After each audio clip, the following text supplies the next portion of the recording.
Civilization did not begin with freedom. It began with fear.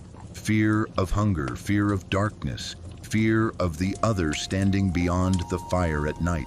And from that fear, culture was born not as art, not as beauty, but as instruction. Do this or die, follow this or disappear, belong or be erased, long before laws, before nations, before flags. Civilization was a quiet agreement: we survive only if we obey. And from that moment, humanity started trading instinct for structure. Every era that followed did not break this contract, it only refined it. We like to imagine history as progress, as a straight line, moving upward from caves to cities, from tribes to technology. But what if that line is not pointing toward freedom? What if it is pointing toward efficiency? What if civilization did not liberate the human being, but trained it, shaped it, disciplined it, taught it when to speak, when to stay silent, what to desire, what to fear, and most importantly, what to accept as normal? The ancient world demanded obedience through survival. The fields had to be worked. The gods had to be pleased. The rules had to be followed, or the group would collapse. There was no illusion, there was no comfort in rebellion, only consequence. Later empires arrived and wrapped obedience in law. They told people, this is not force, this is order, this is not control, this is civilization. And people believed it because order feels safer than chaos. Even when it cages you, the medieval world replaced law with faith. Truth was no longer discovered, it was inherited, and questioning was not curiosity. It was danger. Then came the awakening, the Renaissance, the age we love to celebrate as the rebirth of the human mind. But even then, the thinking human was allowed only as long as thought did not threaten structure. The body was freed in art, but the mind was still watched. The industrial age went further. It did not ask you what you believe, it asked what you produce. Time became measured, life became scheduled. The human being was no longer a soul in search of meaning, but a unit in motion valued by output, not by depth. And now today, we live in the most advanced civilization in history, surrounded by choice, surrounded by comfort, surrounded by endless information, and yet more aligned, more predictable, more guided than any generation before us. No guards, no chains, no decrees, just habits. Algorithms, expectations, culture no longer tells you what to do. It tells you who you are, and you repeat it willingly. Because belonging is easier than standing alone. Because comfort feels like safety, and safety feels like freedom. Civilization has changed its language, but not its intention. It no longer commands, it convinces it, no longer punishes it, rewards. And the most powerful moment in this entire history is not when people were clearly oppressed, but when they stopped noticing the pressure at all. This is not a story about technology or empires. This is a story about adaptation, about how humans slowly learned to fit into systems that did not love them, how obedience became responsibility, how silence became maturity, how survival instincts were repackaged as culture and sold back to us as progress. And the question that has followed us from the first fire to the glowing screens in our hands is still unanswered. Did civilization make us better or just quieter? As culture changed, humans did not become free. They became better at adapting, and this adaptation did not arrive suddenly. It crept in quietly, generation after generation, until it stopped being noticed. Freedom was never violently removed. Instead, it was gently redefined, reshaped into something safer, something manageable, something that would not disturb the order of things. In early human societies, adaptation was survival. You followed the rhythm of nature, the rules of the tribe, the customs of the group, because disobedience meant isolation, and isolation meant death. There was no illusion of choice and no romantic idea of freedom. There was only belonging or extinction, and adaptation made sense. It kept you alive, but as societies grew larger and more complex, Adaptation stopped being only about survival and started becoming about stability. Rules multiplied, rituals formed not to question the world, but to explain it, to fix it into predictable shapes. Culture emerged as a system of repetition. Do this, believe this, honor this, fear that, and over time, repetition hardened into normality. What was once chosen became expected. What was once questioned became tradition, and what was once feared became sacred. Empires later refined this process. They understood that controlling behavior was easier than controlling bodies. Laws replaced raw force. Obedience was framed as order, and order was framed as civilization. People were told that freedom existed inside the system, not outside it, and most accepted this because chaos is terrifying and structure feels protective even when it restricts you. The medieval world deepened adaptation further by merging culture with faith. Truth was no longer something you searched for. It was something you inherited. Obedience was no longer just practical. It was moral. Questioning was no longer curiosity. It was sin, and adaptation became virtue. The good person was the obedient person, the faithful person, the quiet person. Then came the age of reason, the Renaissance, the Enlightenment moments. We celebrate as humanity waking up. But even these awakenings had boundaries. Thinking was encouraged only until it threatened power. Creativity was praised only while it remained harmless, and adaptation adjusted again. The individual was allowed to think, but not to disrupt. The industrial age transformed adaptation into routine. Time was measured. Lives were scheduled. Efficiency replaced meaning. Humans adapted to machines. Not the other way around, waking at the same hours, moving at the same pace, living by the same clock. Freedom was redefined once more, not as control over life, but as access to comfort. You were free if you could survive within the system, and adaptation was praised as responsibility.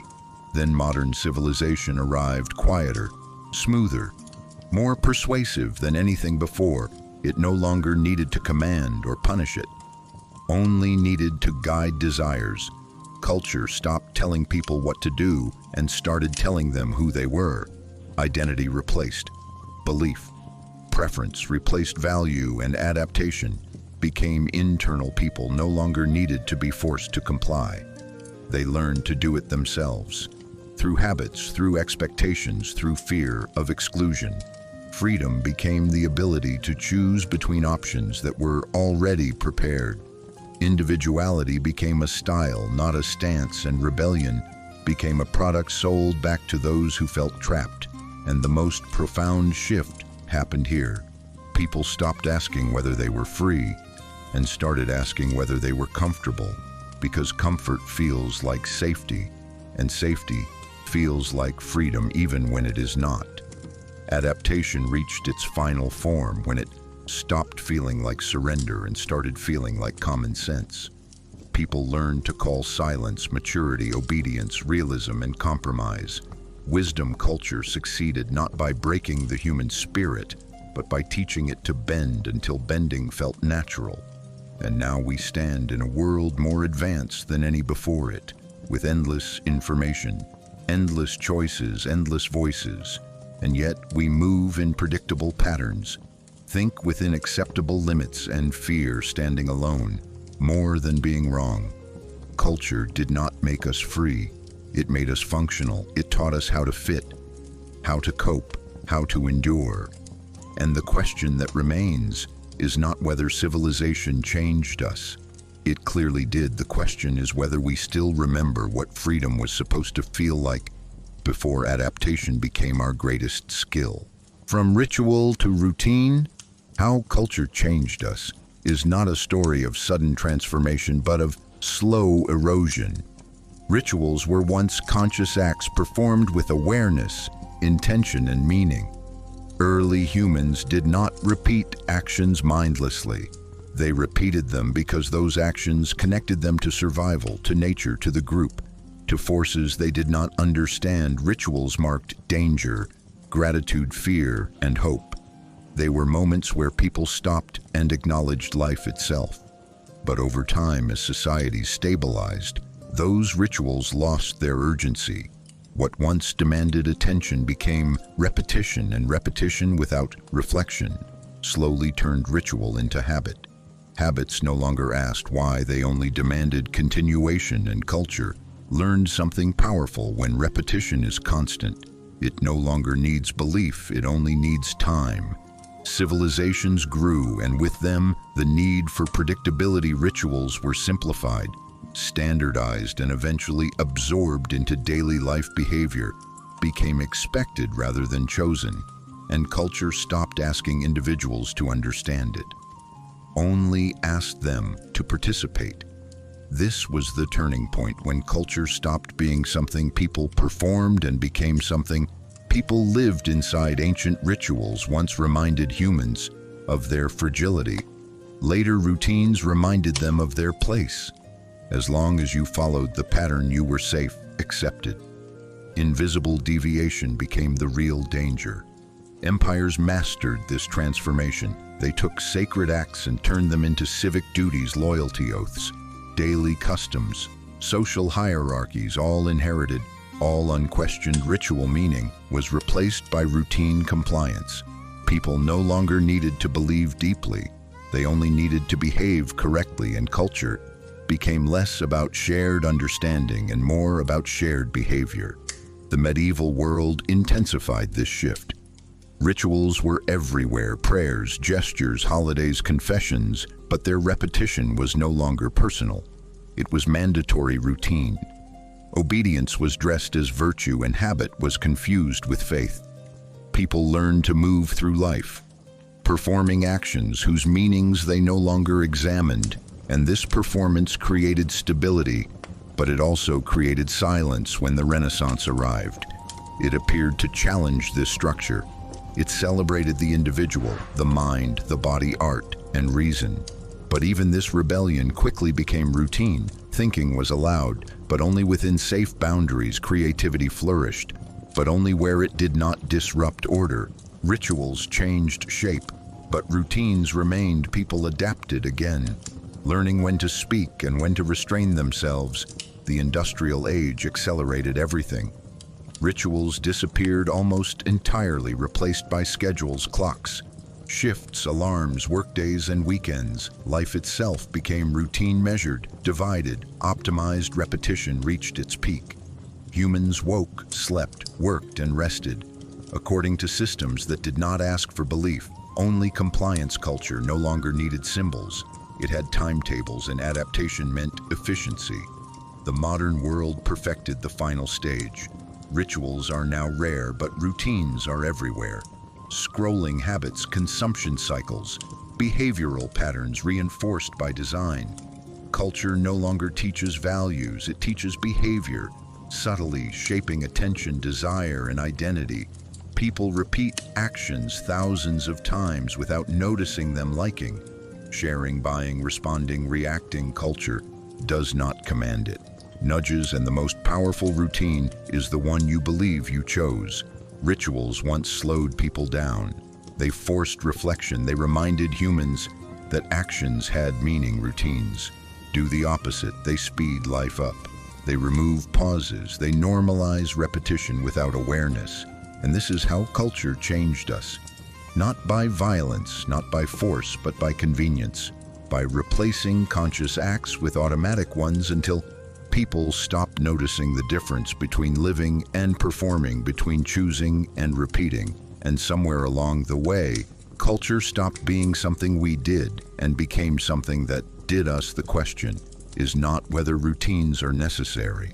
They are. The question is what we lost when rituals faded, and whether a civilization built entirely on habit can ever remember how to act with intention again. Ancient civilization was not built on ideas of freedom, identity, or self-expression.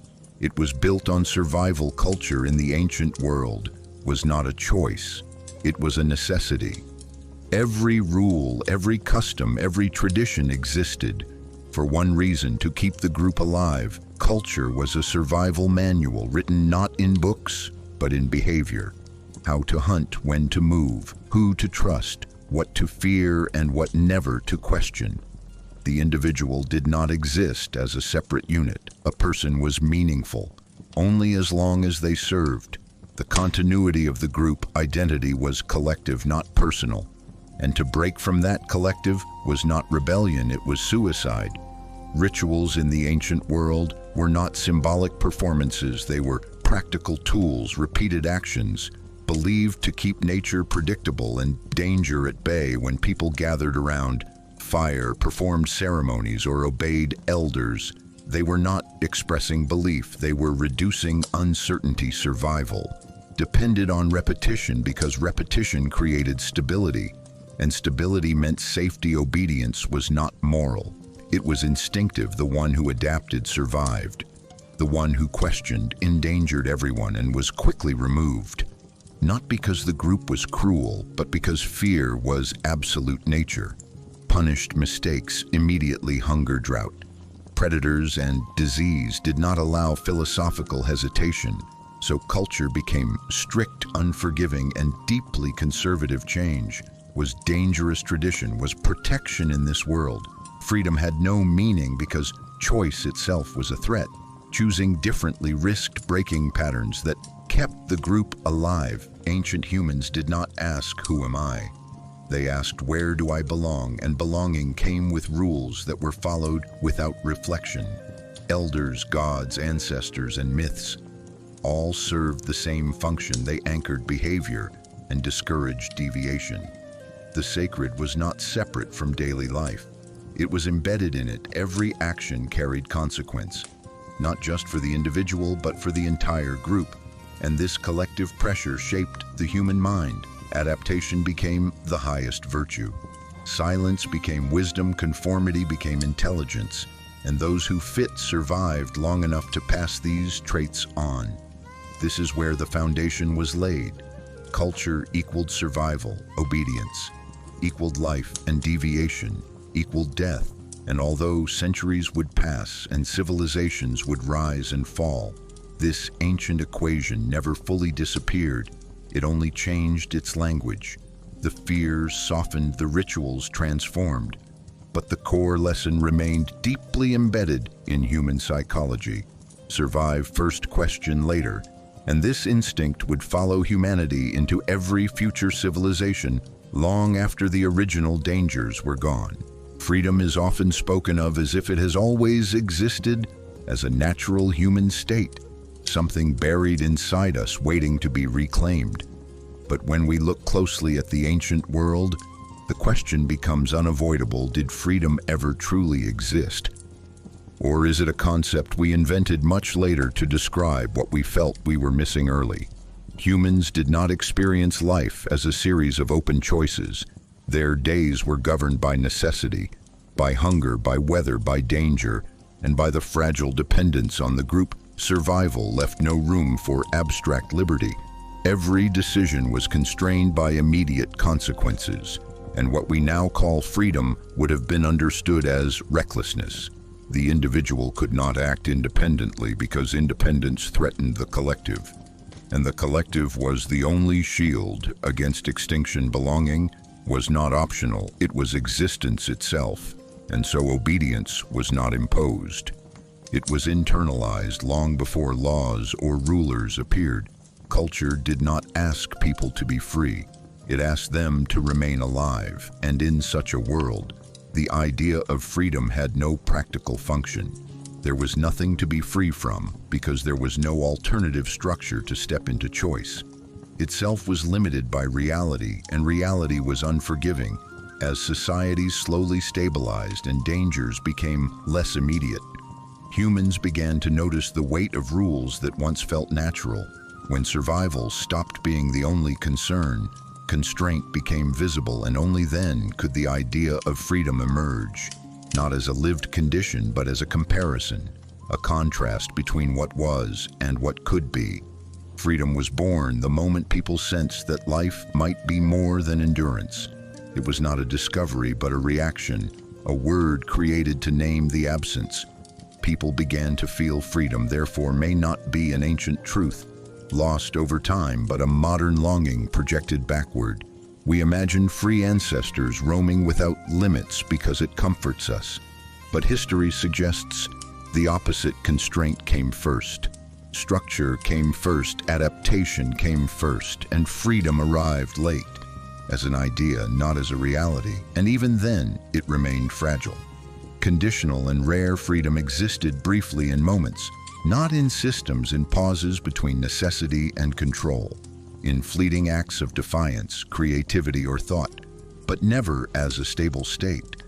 The tragedy is that once freedom was named, it became something that could be promised, managed, and eventually simulated.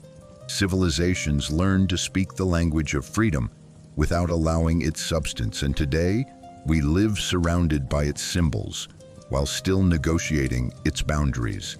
Perhaps the most honest answer to the question is that freedom was never fully real and never fully invented. It is a tension, a desire that appears whenever humans sense that their lives are being shaped more than chosen. And the fact that we keep asking this question across centuries may be the clearest sign that freedom has always been incomplete. Not a memory we lost, but an ideal we keep reaching for and failing to hold. In the ancient classical world, culture took a decisive turn. Survival was no longer managed only by instinct, tradition, or ritual. It was organized through law, and this transformation changed the relationship between the human being and power. Forever, law was presented not as domination but as civilization. Not as force but as fairness. Rules were written, codified, displayed in public spaces, and taught as the foundation of order for the first time. Obedience no longer came only from fear of nature or the gods, but from trust in systems. People were told that laws existed to protect them, to create stability, to ensure justice, and this belief made control far more effective because it felt legitimate. The Greek polis and the Roman Republic framed law as a shared agreement, a rational structure that elevated humans above chaos. But beneath this promise lay a quiet shift. Culture was no longer something inherited unconsciously. It became something enforced consciously. Behavior was no longer guided by collective instinct, but by abstract rules that applied equally in theory but unevenly in practice. Citizens learned that freedom existed within boundaries drawn by law. You were free as long as you remained inside the framework, and those boundaries quickly became invisible because they were normalized. Law did not feel like restriction, it felt like order, and order feels safe. Especially when contrasted with disorder, punishment was no longer immediate or personal. It was procedural, distant, institutional. This distance softened resistance. People did not feel oppressed, they felt governed, and governance was celebrated as progress over barbarism. But this progress carried a cost. Moral responsibility began to shift from the individual to the system. People no longer asked, "Is this right?" They asked, "Is this legal?" And culture slowly absorbed this logic. Justice was no longer an internal compass. It became an external reference. The law decided what was acceptable, what was punishable, and what was ignored. And once behavior aligned with legality, conscience became secondary. Adaptation changed again. It was no longer about survival or faith, but about compliance. Knowing the rules, navigating them, using them when possible, avoiding them when necessary. Law rewarded those who mastered its language, not those who questioned its purpose, and culture praised this mastery as intelligence, wisdom. Citizenship rebellion was no longer framed as danger to survival, but as danger to order. And order became sacred even when it preserved inequality. Slavery could exist within a legal system and still be called civilization. Conquest could be justified through law and still be called peace because legality masked violence with procedure. The most powerful outcome of this era was psychological. People learned to internalize law. They began to regulate themselves even when no authority was present. because culture taught them that law was morality and morality was stability. This is when obedience became respectable, when submission wore the mask of responsibility, and when culture stopped asking people to survive and started asking them to behave. And although later eras would change the language of control, the legal mind shaped here would remain a foundation, teaching generations that freedom was not the absence of constraint, but the privilege of operating correctly within it. As laws multiplied, something subtle happened to the human conscience. Responsibility slowly moved outward. When rules are few, people must rely on judgment. When rules are many, judgment feels unnecessary. The law begins to think for you, decide for you, excuse you in the ancient world. This shift was profound because law promised fairness and order, but in doing so, it also offered relief. Relief from moral burden. People no longer had to ask what is right. They only had to ask what is permitted. And this distinction matters because legality and morality are not the same. The law is designed to manage society, not to perfect the soul. As legal systems grew more complex, they covered more behavior, more situations, more possibilities. And with each addition, the space for personal conscience narrowed. Not because people became evil, but because they became comfortable. When an action is legal, it feels justified even when it harms. When an action is illegal, it feels wrong even when it is compassionate. The law creates moral shortcuts. It teaches people to outsource ethical thinking to structure. And once this outsourcing becomes habitual, conscience weakens not dramatically but quietly. People stop feeling responsible for outcomes and start feeling responsible only for compliance. History shows this clearly. Atrocities can be committed within legal frameworks. Discrimination can be normalized by statutes. Violence can be bureaucratized and still feel clean because it follows procedure. The danger is not that law exists. Society needs it. The danger is when law replaces inner judgment instead of supporting it. When people say, "I followed the law," instead of "I did what was right." This is not the collapse of conscience, but its sedation. Conscience does not disappear, it becomes dormant, waiting for moments when law fails and reality forces the individual to choose again. The uncomfortable truth is that strong legal systems require strong consciences to remain humane, but cultures often build the former while neglecting the latter. And when law grows faster than moral reflection, people become orderly, but not necessarily just obedient, but not necessarily good. And this may be the paradox at the heart of civilization. The more rules we create to control behavior, the less we practice the inner discipline required to choose wisely without them. In the medieval world, culture shifted again, but this time, control did not come primarily through survival or law. It came through belief. Faith moved from being a personal response to uncertainty into a total framework for behavior. Truth was no longer something to be discovered through experience or reason.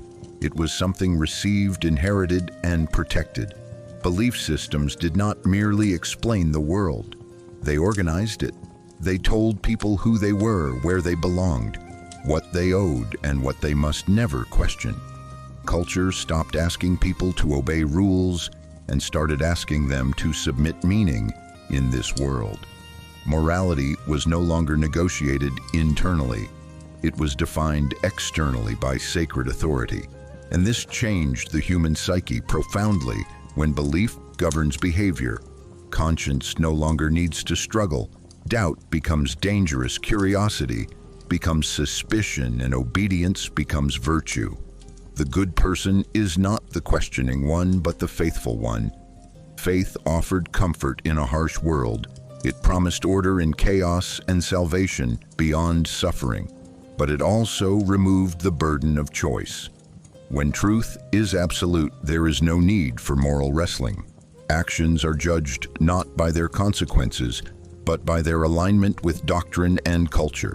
Reinforce this alignment through ritual repetition, Prayer, confession gestures, holidays, all performed daily, weekly, yearly, until belief became muscle memory. People learned how to act holy even when they no longer reflected on why power understood this deeply. Religious authority and political authority merged, reinforcing each other. Kings ruled by divine right laws carried sacred weight, and resistance was framed not only as treason but as heresy. This made control nearly invisible because it felt righteous punishment was no longer cruelty. It was correction. Souls were being saved, order was being preserved, and violence could be justified as love for truth. In such a system, adaptation reached a new level. Humans adapted not only their behavior but their inner voice. They learned to silence doubt before it surfaced, to fear their own thoughts, and to measure themselves constantly against an ideal they could never fully reach. Guilt became a tool stronger than force, because it followed the individual everywhere. Culture no longer needed surveillance. People watched themselves. Faith replaced law, not by eliminating rules, but by internalizing them deeply. Obedience no longer required enforcement. It was performed willingly in the name of goodness, and this era left a lasting imprint. Even after its structures faded, the habit of surrendering judgment to authority, the fear of questioning shared truths, the comfort found in ready-made answers, all survived long beyond the medieval period. Belief had proven that the most effective way to shape behavior was not to control the body but to define the meaning of right and wrong itself. And once culture achieved that level of influence, freedom did not vanish. It simply became sinful to desire. When humans handed thinking over to God, the first thing they felt was relief. Not because life became easier, but because uncertainty became bearable. The medieval world was shaped by constant insecurity.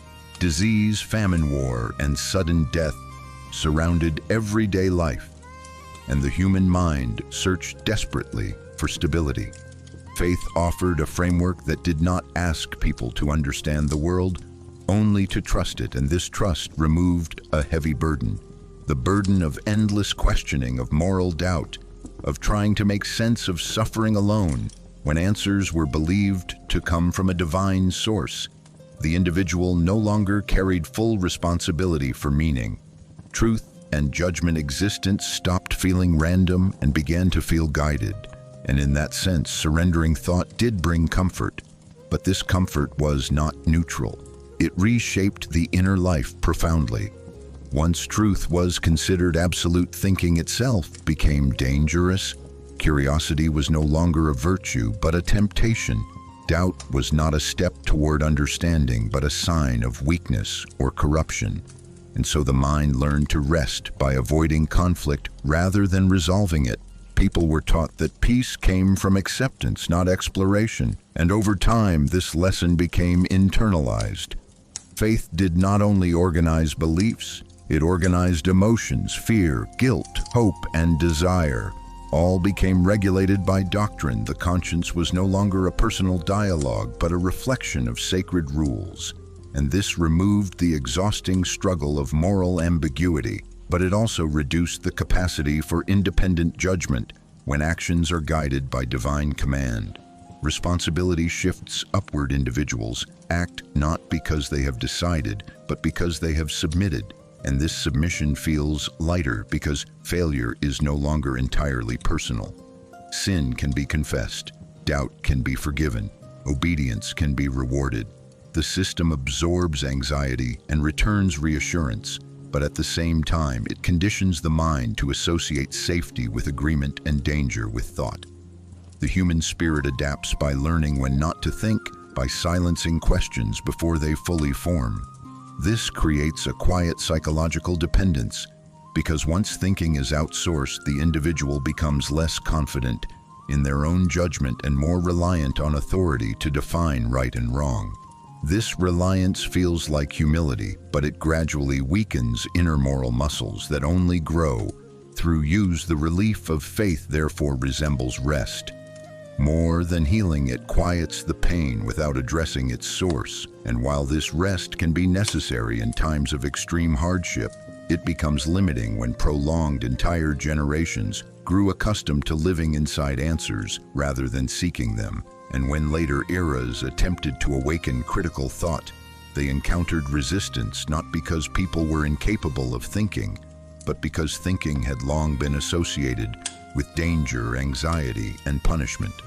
The comfort of surrender had become familiar, and familiarity feels safer than freedom. The medieval exchange of thought for faith provided emotional stability, but delayed intellectual responsibility. It protected the mind from chaos, but also from growth. And this legacy continues to echo whenever people prefer certainty over understanding, obedience over inquiry, and comfort over the difficult work of forming their own convictions. Because once a culture learns that peace can be purchased by surrendering thought, it becomes very hard to convince it that freedom is worth the discomfort of thinking again. During the Renaissance, the center of gravity shifted again after centuries of faith dominating behavior and meaning. The human being slowly returned to the foreground, art, science, philosophy, and curiosity re-emerged with a force that made it seem as if humanity was waking from a long sleep. The individual mind was celebrated. The human body was studied, admired, painted not as sinful but as beautiful, proportioned, worthy of attention. People began to look at the world not only through scripture but through observation, reason, and experience. And this moment is often described as liberation, the rebirth of freedom, the triumph of human potential. But beneath this awakening lay a more complex reality. The Renaissance did not dismantle the structures of control. It renegotiated them. Humans were placed at the center, but only as long as that centrality did not threaten power. Thinking was encouraged, but selectively creativity was praised. But carefully contained art could explore the human form. But political authority remained largely unquestioned. Science could advance, but only until it collided with doctrine. Philosophy could ask questions, but only within tolerable limits. The mind was invited to expand, yet reminded constantly where its boundaries lay. This created a new psychological tension. Humans were told they mattered, but also shown that their importance was conditional. The individual gained visibility, but not sovereignty. Freedom was tasted, but not secured, and adaptation adjusted. Once again, people learned to think brilliantly while navigating danger. They learned to disguise radical ideas in allegory, symbolism, and art. They learned to push boundaries quietly rather than confront them openly, and this subtle negotiation became a new cultural skill. The Renaissance human was not the medieval believer, nor the ancient survivor, but a careful thinker, aware of possibility and punishment. At the same time, conscience began to reawaken, but it did so cautiously. Individuals felt responsible for their thoughts, yet feared their consequences, and so self-censorship replaced blind obedience. The mind became active but guarded. This era revealed that placing the human at the center did not automatically result in freedom. It resulted in tension between potential and permission. The Renaissance showed what humanity could be, but not what it was allowed to become. And while it reignited curiosity and dignity, it also taught a lasting lesson that thinking must often learn to survive within power rather than overthrow it. The human returned to the center, but the walls around that center remained, and adaptation once more ensured that progress continued without rupture, leaving freedom present as an aspiration rather than a condition, and setting the stage for future eras to push further while carrying the same unresolved struggle between expression and control. A thinking human was still not a free human because thought alone does not guarantee autonomy. It only reveals the boundaries within which autonomy is allowed. During the Renaissance, people learned to question, observe, and imagine, but they also learned that ideas carry consequences. The mind could travel far while the body remained constrained.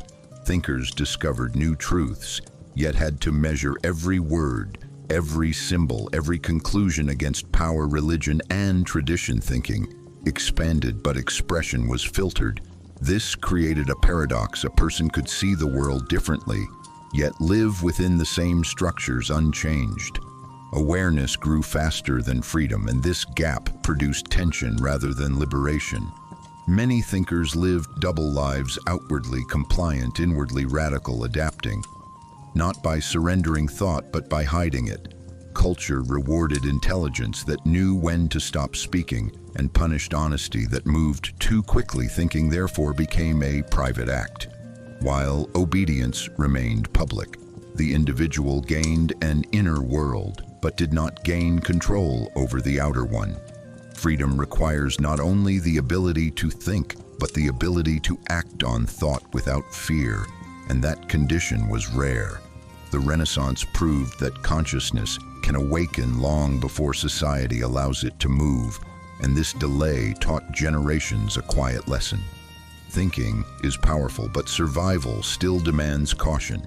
So the thinking human learned restraint, learned compromise, learned to navigate limits rather than break them, and in doing so, adapted once again, becoming more aware, but not yet free aware, of possibility, but trained to live without it. During the industrial age, the transformation of the human being reached a new stage, one that did not rely on belief or law alone, but on efficiency. Culture no longer asked who you were or what you believed. It asked what you could do and how consistently you could do it. Time was broken into units, days into shifts, life into schedules, and the human body was reorganized to match the rhythm of machines. Work no longer followed the natural cycles of light seasons, or need it followed the clock and the factory whistle. And this mechanical order reshaped the human mind as deeply as it reshaped cities. People adapted by learning to suppress instinct, fatigue, emotion, and reflection. In favor of productivity, repetition became the dominant experience. Not ritual repetition filled with meaning, but mechanical repetition emptied of it. The value of a person was measured by output, reliability, and speed. Identity slowly detached from inner life and attached itself to function. What you did became who you were, and culture reinforced this relentlessly. Discipline, punctuality, obedience, and endurance were praised as virtues, while slowness, deviation, and idleness were framed as moral failures. Freedom was redefined again, not as control over one's life, but as the ability to survive within the system. Through wages, comfort, and predictability, people were told they were free because they could work, choose employment, consume goods. But this freedom was conditional and narrow. The structure of life itself was no longer negotiable. The industrial system did not need belief or loyalty. It needed consistency, and humans adapted perfectly. Learning to become interchangeable, replaceable, efficient inner depth was unnecessary. Silence was productive, and questioning slowed the machine. So it was discouraged. Adaptation reached a point where people began to see themselves as parts of a larger mechanism, responsible not for meaning but for performance. Conscience weakened further because responsibility was fragmented. No one felt fully accountable for outcomes, only for tasks.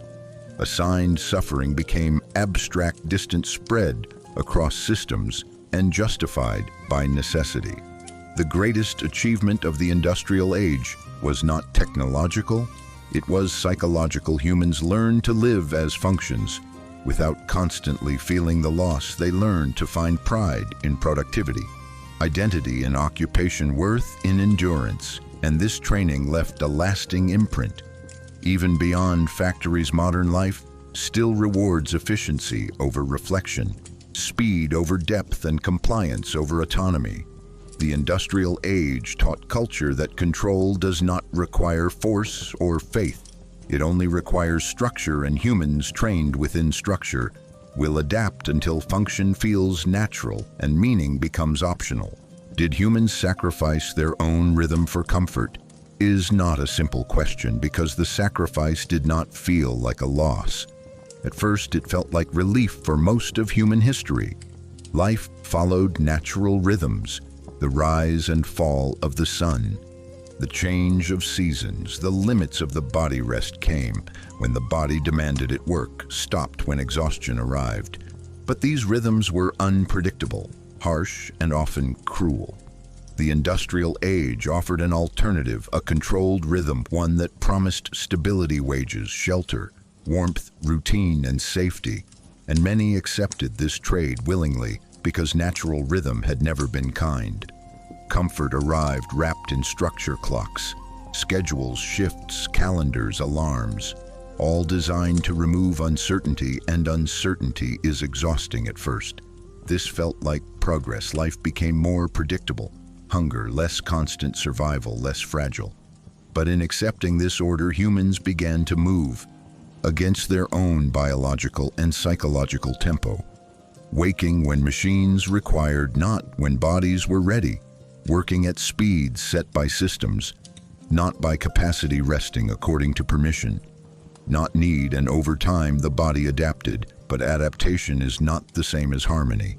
It is endurance. The human organism learned to function under imposed rhythm, but it paid for this with fatigue, anxiety, disconnection, and a quiet sense of inner acceleration. Comfort masked these costs because comfort numbs discomfort and routine normalizes strain. People stopped asking whether the rhythm suited them and started asking how to survive within it. Culture praised those who could endure longer, faster, more consistently, and framed this endurance as discipline, maturity, and success. Slowly, the natural signals of the body, hunger, rest, curiosity, boredom, were overridden by external demands and internalized expectations. People learned to ignore themselves because listening slowed productivity and threatened stability. The tragedy is not that humans lost their rhythm entirely, but that they forgot it ever belonged to them. When comfort depends on compliance, rhythm becomes a liability, pauses become inefficiency, slowness becomes failure, and rest becomes guilt. Modern life continues this pattern. Even outside, factories, screens accelerate attention. Notifications fragment focus. Constant stimulation replaces silence. The rhythm is no longer mechanical, but digital. Yet the effect is similar. Humans move faster than they can process and call this normal. The sacrifice, therefore, was not dramatic, it was subtle. People traded rhythm for reliability, traded instinct for schedule, traded presence for predictability, and because the exchange reduced immediate suffering, it felt reasonable, but something essential was dulled. The ability to move at one's own pace, to feel time rather than manage it, to exist. Without constant optimization, comfort did not destroy human rhythm. It convinced humans to suppress it. And the longer this suppression continues, the harder it becomes to remember that another way of living ever existed. And perhaps the most revealing sign of this loss is how uncomfortable stillness feels today, how silence creates anxiety, how unstructured time feels wasted, because a civilization that has trained people to abandon their own rhythm will always struggle when nothing is telling them what to do next. In the modern era, culture no longer announces itself. It no longer arrives as law, scripture, ritual, or factory whistle. It operates quietly, invisibly woven into everyday life, so deeply that it is rarely recognized as culture at all. Modern culture does not tell people what to do. It tells them what to want, how to feel, and who to be. And because these messages are subtle, personalized, and constant, they feel natural rather than imposed power. No longer needs symbols or force. It functions through design, convenience, and repetition, shaping behavior without demanding obedience. The rules are not written, they are absorbed. Preferences replace commands, and habits replace rituals. People do not feel controlled because control now feels like choice. This is the most advanced form culture has ever taken, because resistance requires awareness, and awareness requires noticing something that has been normalized. Culture today hides inside interfaces, algorithms, trends, expectations, and social feedback loops. It teaches behavior by rewarding attention, visibility, approval, and belonging.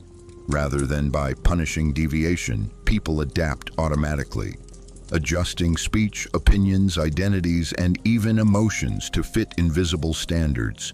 The fear is no longer exile or punishment. It is irrelevance, exclusion, silence. Culture does not say you must conform. It says, if you do not, you will disappear.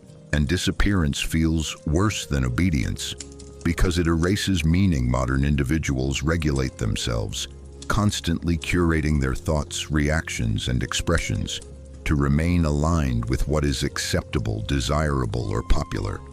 And this self-regulation is efficient because it feels voluntary. People believe they are expressing themselves while simultaneously narrowing themselves. Identity becomes a performance shaped by external response. Authenticity becomes risky because it cannot be optimized. Culture once demanded belief. Now it demands engagement. Once it required faith. Now it requires attention. The most valuable resource is no longer labor or loyalty, but focus. And culture trains people from childhood to fragment it. Notifications, interruptions, endless stimulation ensure that reflection slows down and silence feels uncomfortable. When thinking requires uninterrupted time, a distracted mind becomes easier to guide. Modern culture does not erase freedom, it overwhelms it with options. Choices are endless, but depth is rare. People can choose what to watch, buy, like, share, or believe, but rarely pause long enough to ask why they choose at all. Adaptation reaches its quiet peak. Here, individuals no longer need to be trained. They train themselves, measuring worth through metrics, validation, through reaction, and success. Through visibility. Culture no longer feels external because it lives inside the self-shaping desire before conscious thought emerges, and this creates the illusion of autonomy. People feel free because no one is forcing them, yet their behavior remains predictable, patterned, and aligned with systems. They do not control. The most unsettling truth of the modern era is that culture succeeded not by dominating the human mind, but by merging with it. When norms feel personal preferences, when expectations feel like identity, and when conformity feels like self-expression, resistance becomes confused and freedom becomes difficult to define because there is no clear enemy to oppose, only a seamless environment that gently guides every step. And the final question of this era is not who controls culture, but whether humans can still recognize it when it no longer looks like control at all. The most powerful culture is the one you do not feel, because it does not confront you. It does not announce itself as authority, and it does not demand obedience through fear or punishment. Instead, it settles into everyday life so smoothly that it becomes indistinguishable from reality itself. This kind of culture does not tell you what to do. It teaches you what feels natural. It shapes your instincts before you have time to question them. And by the time you notice its influence, your behavior has already adapted. Culture like this does not rely on visible rules because it no longer needs them. It works through habits, routines, expectations, and unspoken agreements that guide action without ever appearing as force. When something feels normal, it escapes scrutiny. People rarely question what everyone else accepts. An invisible culture understands this deeply. It hides in language, in humor, in trends, in what is praised and what is ignored. It trains people not by instruction, but by repetition, until repetition becomes preference, and preference becomes identity. When culture operates invisibly, resistance becomes difficult because there is nothing clear to oppose. There are no chains to break, no laws to defy, only a subtle sense that certain thoughts feel out of place, certain behaviors feel risky, and certain questions feel unnecessary. This quiet pressure is far more effective than open control, because it convinces individuals that conformity is self-expression and adaptation is maturity. People begin to regulate themselves long before any external authority intervenes, measuring their worth through approval, adjusting their voice to fit acceptable tones, filtering their thoughts. To avoid friction, culture no longer has to suppress dissent. It simply makes dissent feel awkward, irrelevant, or extreme. And this creates a population that is orderly without being forced, aligned without being commanded, obedient without being aware. The most powerful effect of invisible culture is psychological. It reshapes desire itself. People stop wanting what disrupts the system and start craving what sustains it. Comfort becomes virtue, efficiency becomes morality, and speed becomes intelligence. Slowness, reflection, and silence begin to feel suspicious because they resist optimization culture. Rewards, constant engagement, constant response, constant visibility, leaving little room for pause. And pause is dangerous because it creates space to notice manipulation. This is why invisible culture fills every gap with noise, screens, notifications, updates, endless content. Because silence invites awareness, and awareness threatens control. When culture becomes internal, it no longer needs to persuade it, pre-selects choices, limits imagination, and frames the world in advance. People believe they are choosing freely, but their options have already been shaped. Their attention already guided, their values already reinforced. The illusion of autonomy remains intact, because autonomy feels present when choice exists, even if those choices are narrow, repetitive, and predictable. This is not a culture that breaks the human spirit. It is one that slowly redirects it until alignment feels voluntary and resistance feels exhausting. And perhaps the most unsettling truth is that invisible culture does not remove freedom by force. It dulls the desire for it. When people stop noticing what shapes them, they stop asking whether another way of living is possible, and culture reaches its highest power, not when it dominates openly, but when it disappears completely, leaving behind a world where people live inside systems they no longer recognize as systems and defend them, not because they are just, but because they feel like life itself. You are no longer told what to do. You are told what to want. This is the quiet shift that defines modern culture. Control no longer operates through commands or prohibitions. It works by shaping desire itself. When power tells you what to do, resistance is possible, refusal is visible, disobedience has meaning. But when power tells you what to want, resistance becomes confused because desire feels personal. Natural, chosen people defend what they believe they want, even when that desire was carefully engineered. Culture today rarely says must or cannot. Instead, it whispers should and why not. Through images, trends, stories, algorithms, and social cues, it surrounds you with examples of what success, happiness, beauty, and meaning look like. And over time, these examples sink in, shaping aspiration before reflection occurs. Individuals begin to chase goals they never consciously selected, measuring their worth against standards they did not create, and fearing failure in games they never agreed to play. This is more effective than orders because it recruits the self as an enforcer. People motivate discipline and punish themselves. When they fall short, desire becomes a leash. Pulled from the inside, attention is guided, appetite is trained, and dissatisfaction is manufactured. To keep movement constant, wanting replaces thinking, and consumption replaces reflection. When desire is managed, action follows automatically. And culture no longer needs to say, do this, because wanting ensures compliance. The most unsettling part is how comfortable this feels, because fulfillment is promised just ahead. Satisfaction always delayed, always purchasable, always optimized, and in chasing it, people rarely stop to ask who decided this was worth wanting. At all the danger of being told what to want, is not that you lose choice, but that choice becomes circular. You move freely, but only within a path already drawn. And when desire itself is no longer yours, freedom becomes difficult to define because nothing is being taken away.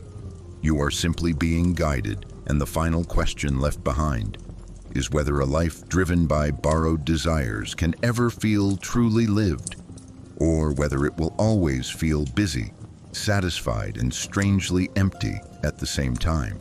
Truth became whatever was declared sacred, and once truth is sacred, it no longer needs to be examined. It only needs to be protected in such a world. Correctness is not measured by understanding, but by alignment with what is holy, what has been blessed by authority, what has been repeated long enough to feel eternal. When truth is defined this way, questioning is no longer curiosity. It is risk, because a question does not simply seek an answer. It threatens the structure that depends on certainty to survive. Asking why opens the door to doubt, and doubt weakens obedience. So culture reframes inquiry as danger, not because questions are evil, but because they are powerful. They expose the difference between belief and reality, between tradition and truth.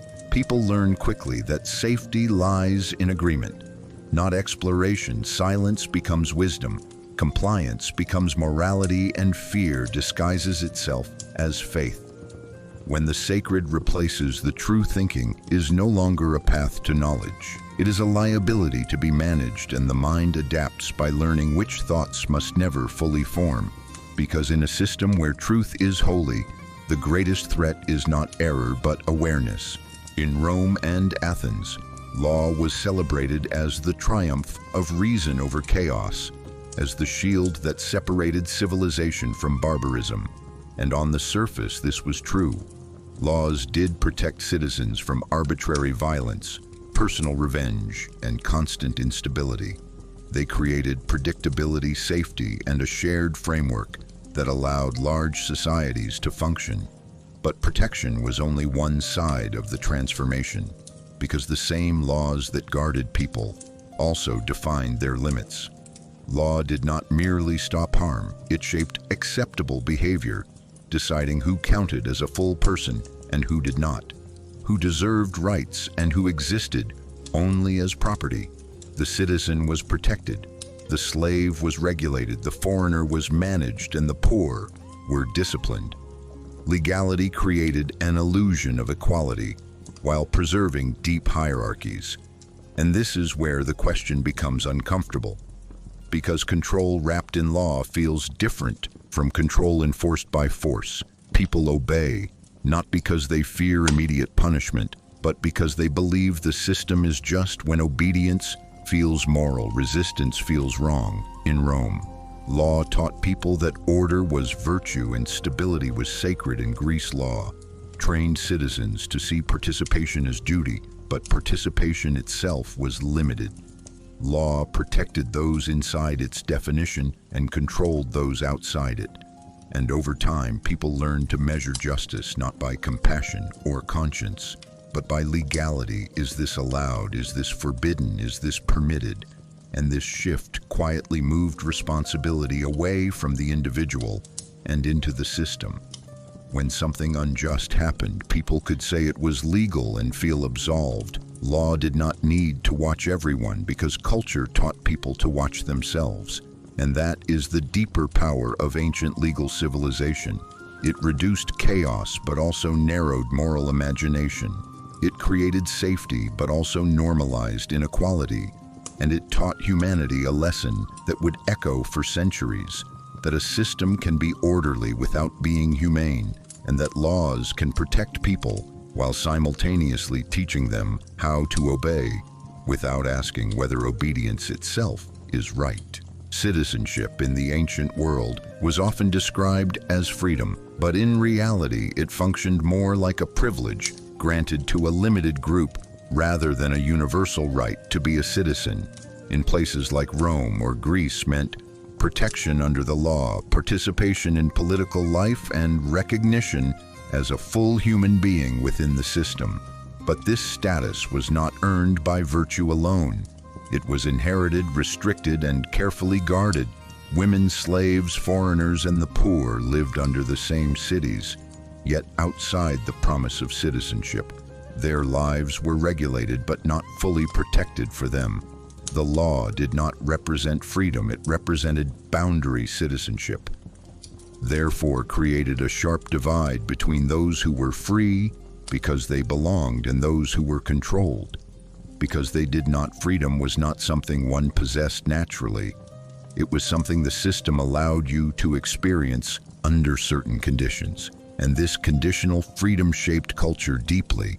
People learned to equate belonging with liberty and exclusion with inferiority. The danger of this arrangement is subtle, because when freedom is experienced as a privilege, it becomes something to be defended rather than expanded. Citizens protect the system that grants them status, even when it oppresses others, because losing privilege feels like losing freedom itself. And so citizenship trained people to accept inequality as natural, to see hierarchy as order, and to mistake access for autonomy. This legacy persists today, whenever rights feel conditional, whenever belonging determines worth, and whenever people defend systems, not because they are just, but because they include them. The ancient question remains unresolved. Was citizenship ever meant to free the human being, or simply to organize society by rewarding obedience with inclusion? When justice became systematized, mercy did not disappear. It was displaced, pushed to the margins, treated as a weakness rather than a virtue. Systems are designed to be consistent, predictable, and impersonal because consistency creates order. But mercy is personal, situational, and human. It requires judgment, empathy, and the willingness to see the individual behind the rule. And this is precisely what systems try to eliminate. When justice becomes a mechanism, it no longer asks who is suffering or why, it asks only whether a rule was broken and how it must be applied. Mercy slows systems down. It introduces uncertainty and exceptions threaten structure. So mercy is gradually reframed not as humanity but as bias, not as compassion but as inconsistency. The system tells itself that fairness means treating everyone the same even when their situations are not the same. And in doing so, it absolves itself of moral responsibility. Once a punishment follows procedure, it feels justified even if it causes harm. The individual enforcing it can say, "The system decided, not me." And this is where mercy gets lost. Not because people become cruel, but because cruelty becomes distributed across rules, offices, protocols, and processes. No single person feels responsible for the outcome. Suffering becomes abstract paperwork, replaces faces, and justice becomes something that happens rather than something that is chosen. Mercy survives only in the gaps, where individuals dare to interrupt the process, to see a human being instead of a case. But those interruptions are risky because systems punish deviation, even when it is compassionate. Over time, cultures trained by systems learn to distrust mercy. They fear it will undermine order, weaken authority, or invite chaos. And so mercy is preserved as an ideal praised in stories and sermons, but rarely practiced in institutions. Justice becomes efficient but cold, lawful but distant, orderly but incomplete. And the unsettling truth is that a society can be perfectly just by its own rules while being profoundly unmerciful to the people living under them. The question is not whether systems need justice. They do. The question is whether justice without mercy can ever truly serve humanity, or whether it inevitably transforms order into a polished form of indifference. The system does not ask you to obey. It asks you to fit in, and this distinction changes everything. Obedience is visible, it can be resisted. It creates clear lines between authority and the individual. But conformity is quiet, it feels voluntary, even reasonable. The system no longer needs to command because it shapes the environment. so that only certain behaviors make sense. Adaptation replaces submission. People adjust not because they are forced, but because deviation carries social cost, exclusion, loss of opportunity. Silence, invisibility, fitting in becomes survival. Not through fear of punishment, but through fear of being left behind. Culture rewards those who align smoothly, who speak the right language, adopt the right values, move at the expected pace, and those rewards feel earned, which makes the system stronger, because people defend what they believe they achieved. On their own, conformity also shifts responsibility inward. When you fail, it feels personal, not structural. You blame yourself for not adapting well enough, rather than questioning the conditions that demanded adaptation in the first place. This internalization is powerful because it turns the individual into both subject and enforcer. The system does not need guards when people police themselves, adjusting behavior before anyone asks, suppressing difference before it becomes visible. And this is why conformity is more efficient than obedience. Obedience ends when authority disappears. Conformity continues even in its absence because it lives inside habit, expectation, and identity. The system's greatest achievement is not control, but alignment. When people move in the same direction without being told and mistake that movement for choice. And the quiet danger is that once fitting in becomes the measure of success, standing apart feels irresponsible rather than courageous, and freedom slowly transforms from the ability to choose differently into the skill of adapting quickly enough to avoid friction. If choice exists, but desire does not belong to you, then freedom becomes a performance rather than a condition, because choice alone is not enough to define autonomy. Autonomy begins where desire originates, when you are free to select between options that were prepared in advance, shaped by expectations, rewards, and invisible pressures. Your action feels voluntary, but its direction is already guided. You move, but along a path drawn by others. This is why modern control rarely restricts movement. It curates preference. It teaches people what to want long before they ever face a decision. And once desire is shaped, choice follows automatically. People defend their decisions passionately because they feel personal. Yet they rarely ask where those desires came from, who benefited from them, or why alternative desires feel unthinkable. Freedom becomes confused with activity, with movement, with consumption, with participation.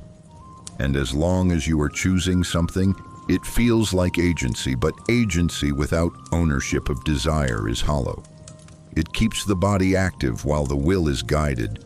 This creates a subtle dependency because when satisfaction fails, people blame themselves for choosing poorly rather than questioning the system that defined what was worth choosing in the first place.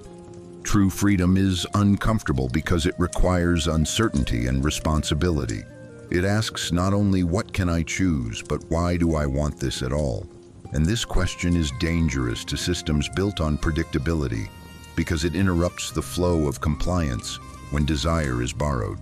Freedom is reduced to navigation, selecting, efficiently adapting, quickly optimizing oneself to fit within acceptable outcomes. And the tragedy is not that people lack options, but that imagination narrows so thoroughly that unoffered desires fade from awareness. And when people can choose endlessly, yet cannot choose what to want, the appearance of freedom remains intact, while its substance quietly disappears, leaving behind lives that are busy, expressive, and restless, yet always moving toward goals that never quite feel like their own. Power grows stronger as it becomes invisible, because what can be seen can be questioned, and what can be questioned can be resisted. Visible power reveals its source, its limits, and its intentions, but invisible power dissolves into the environment. It stops feeling like force and starts feeling like reality itself. When power hides inside norms, routines, technologies, and expectations, it no longer needs to defend itself. People do not argue with it because they do not recognize it as power at all. They experience its effects as common sense, personal choice, or natural order. And this is its greatest advantage. Resistance requires an object, and invisible power offers none. It shapes behavior without issuing commands, directs movement without giving orders, and disciplines without punishment. People adapt willingly because deviation feels irrational, risky, or socially costly, and adaptation feels mature, responsible, and smart. Invisible power also relocates control. Inward individuals begin to regulate themselves, anticipating reactions, adjusting identity, filtering thought long before any external authority intervenes. This self-regulation is efficient because it removes conflict. The system does not need to silence dissent. It simply makes dissent feel unnecessary, awkward, or unproductive. The more invisible power becomes, the more total its influence, because it operates at the level of desire, attention, and identity, rather than at the level of action alone. And when power reaches this stage, it does not need loyalty or fear. It only needs normality. Because once something feels normal, it becomes unquestionable. And the final danger of invisible power is not oppression, but acceptance. People live inside it, defend it, reproduce it, and pass it on without ever naming it. And by the time its effects are felt, there is nothing left to confront except habits that feel like life itself. Humans are no longer governed, they are guided. And this shift marks one of the most profound changes in the history of control. Governance is visible, it relies on rules. Authority, punishment, and clear structures of command. Guidance is subtle. It works through suggestion, design, incentives, and invisible pathways that shape behavior without demanding obedience. When people are governed, they know who governs them, and that knowledge creates the possibility of resistance. When they are guided, control dissolves into the environment. Choices appear free, yet they are arranged. Outcomes feel personal, yet they are predicted. Culture no longer needs to force compliance. It builds systems in which the easiest, most rewarding path is also the most acceptable one, and humans naturally follow it. Not because they are weak, but because adaptation is efficient. Guidance operates ahead of awareness.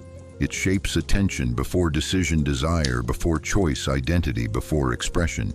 People believe they are acting freely while moving along trajectories that were anticipated and optimized in advance. And because guidance does not feel like domination, it rarely triggers rebellion. Instead, it invites participation, alignment, and self-optimization. Individuals begin to adjust themselves constantly, refining behavior, language, and values to remain compatible with the system. This creates a form of control that is deeper than governance, because it recruits the self as an active participant. Humans no longer ask, "What is being demanded of me?" They ask, "How can I adapt better?" And this question locks them into continuous self-correction. Direction replaces command, and power no longer needs to stand above society. It flows through it quietly, shaping movement without ever revealing a hand. And the danger is not that people are manipulated, but that they lose the ability to tell the difference between being guided and being free. Because when direction feels like choice, control becomes almost impossible to see and even harder to escape. You are no longer told what to do. You are told what to want, and this is the most refined form of control civilization has produced, because action can be resisted, but desire feels personal. And once desire is shaped, compliance follows naturally, without force. In earlier systems, power relied on commands, laws, punishments, and prohibitions. People knew when they were being ordered, and that awareness left space for defiance. Even if it was dangerous, modern systems operate differently. They understand that the easiest way to guide behavior is not to restrict movement, but to design motivation. When people believe they are pursuing their own goals, they invest themselves fully defending those goals as expressions of identity. Culture today rarely uses the language of obligation. Instead, it uses aspiration, success, happiness, self-improvement, belonging, and fulfillment. These words do not constrain, they seduce, and through constant repetition, they begin to define what feels meaningful, long before any conscious decision is made. Individuals grow up surrounded by images of what a good life looks like, what success should resemble, what relationships should feel like, what bodies should be admired, and what futures should be desired. And because these images are everywhere, they stop feeling imposed. They feel obvious, natural, almost inevitable. People do not wake up choosing these desires. They inherit them quietly through media education, social comparison, and reward systems that praise alignment and visibility. When desire is guided, choice becomes predictable. People feel free because they are selecting among options. But the range of options itself has already been curated. This creates a loop in which dissatisfaction is continuously generated and immediately redirected toward new wants. Consumption becomes the primary form of movement, and fulfillment is always just out of reach, ensuring engagement never stops. The system does not need to threaten or punish it, only needs to promise and delay desire, becomes a mechanism that keeps people busy, optimizing themselves, chasing approval, measuring worth, and fearing failure in games they did not design. When wanting replaces questioning, reflection becomes inefficient because it interrupts momentum, and momentum sustains the system. The most unsettling part is how deeply this control embeds itself into identity. People do not say, "I want this because I was taught to." They say, "I want this because it is who I am." And any challenge to that desire feels like a personal attack, rather than a structural critique. This makes resistance emotionally costly because it threatens self-image, belonging, and meaning. Individuals begin to police their own thoughts, adjusting ambitions before they fully form, abandoning desires that do not align with what is valued or rewarded. And this self-regulation is the system's greatest achievement because it removes the need for external enforcement. People discipline themselves in pursuit of goals that were never fully theirs, and blame themselves when fulfillment fails rather than questioning the framework that defined success in the first place. True freedom requires ownership of desire, the ability to sit with uncertainty, to imagine alternatives, and to tolerate not knowing what to want. But modern culture trains people to fear emptiness, to fill every pause with stimulation and every doubt with direction. And as long as desire is externally shaped, freedom remains incomplete. People move endlessly, choose constantly, express loudly, yet rarely pause long enough to ask the most dangerous question of all. Why do I want this, and who benefits from me wanting it? Because once that question is asked, the illusion begins to crack, and control loses its most powerful hiding place inside the human will itself. If freedom is absent, why do we still feel free? Is one of the most revealing questions of modern life.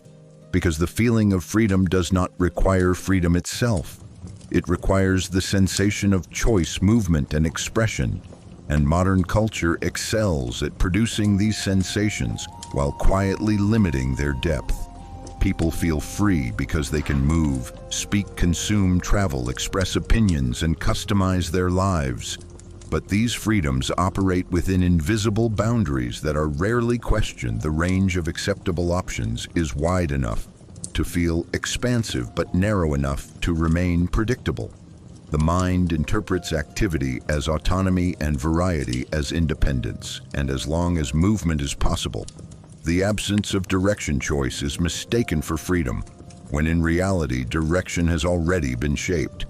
The system does not imprison bodies, it occupies attention, desire, and identity. People feel free because no one is openly stopping them, yet they rarely ask who is guiding them or why their choices align so neatly with cultural expectations. Feeling free is easier than being free because being free requires responsibility, uncertainty, and the willingness to stand outside familiar patterns, which is uncomfortable and often isolating. Modern freedom replaces this discomfort with comfort, and comfort feels like liberation when pain is reduced. Anxiety quieted and convenience maximized, people interpret relief as freedom. Even when it is only the removal of friction, the system reinforces this illusion by rewarding participation, approval, and visibility. Those who align feel successful, validated, and included. And inclusion feels like liberty. Exclusion, on the other hand, feels like failure. Not because one is oppressed, but because one is disconnected. The greatest trick is psychological freedom is redefined as personal satisfaction rather than self-determination, as expression rather than authorship. People are encouraged to express themselves endlessly, while rarely being invited to question the structures shaping that expression. And because expression feels authentic, it shields the system from critique. People defend what they believe represents them and resist examining its origins. The result is a society that feels free because it is active, expressive, and constantly choosing, yet struggles to imagine alternatives beyond what is already offered.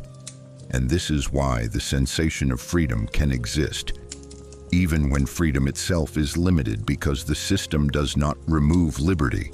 It simulates it, providing enough movement, enough choice, and enough voice to keep the feeling alive while ensuring that the direction of that movement remains aligned with interests that are rarely seen and even more rarely named. In earlier times, systems demanded obedience, and obedience was clear, visible, and enforced. You were told what to do, what not to do, and what would happen if you refused. Power stood above the individual, and control relied on commands, laws, punishments, and fear.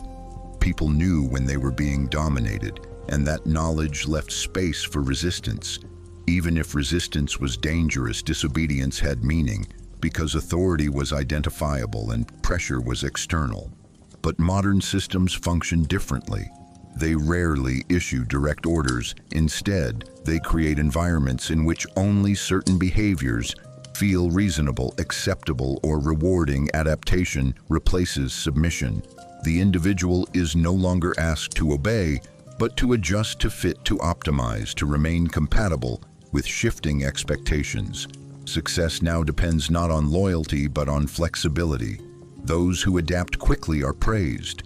Those who do not are left behind without visible punishment. Exclusion, invisibility, and irrelevance become the new consequences. And because these consequences are social rather than violent, they feel natural rather than imposed. People begin to measure themselves, constantly asking not, am I obeying, but am I keeping up? This internalizes control because the individual becomes responsible for alignment. Failure feels personal, not political. And frustration is directed inward rather than toward the system. Adaptation is efficient because it never ends.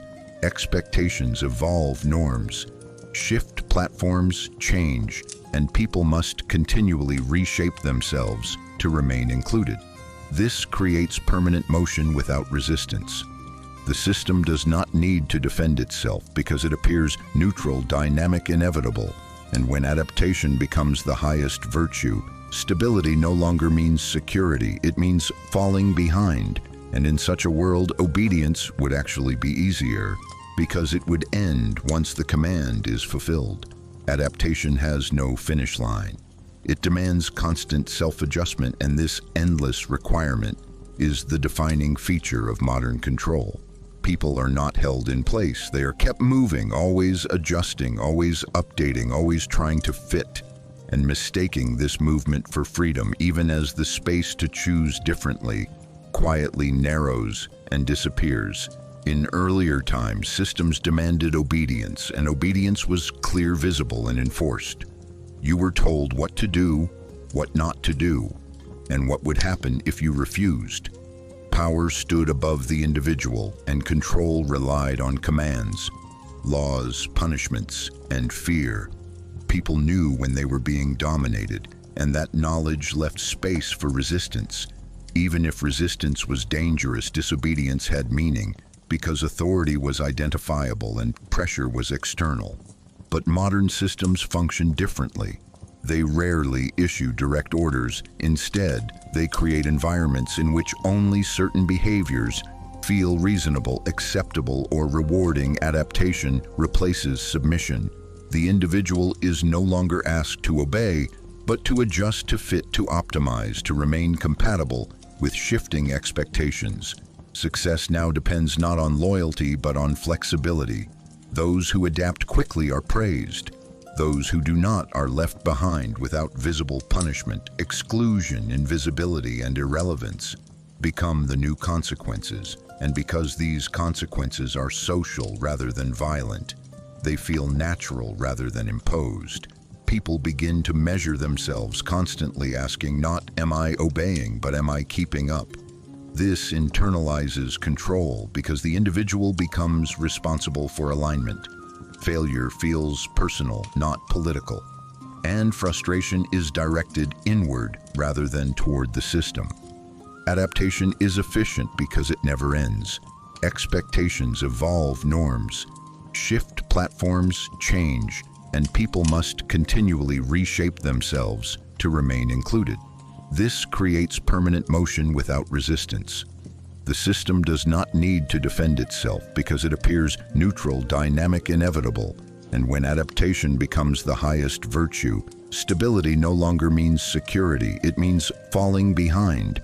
And in such a world, obedience would actually be easier because it would end once the command is fulfilled. Adaptation has no finish line.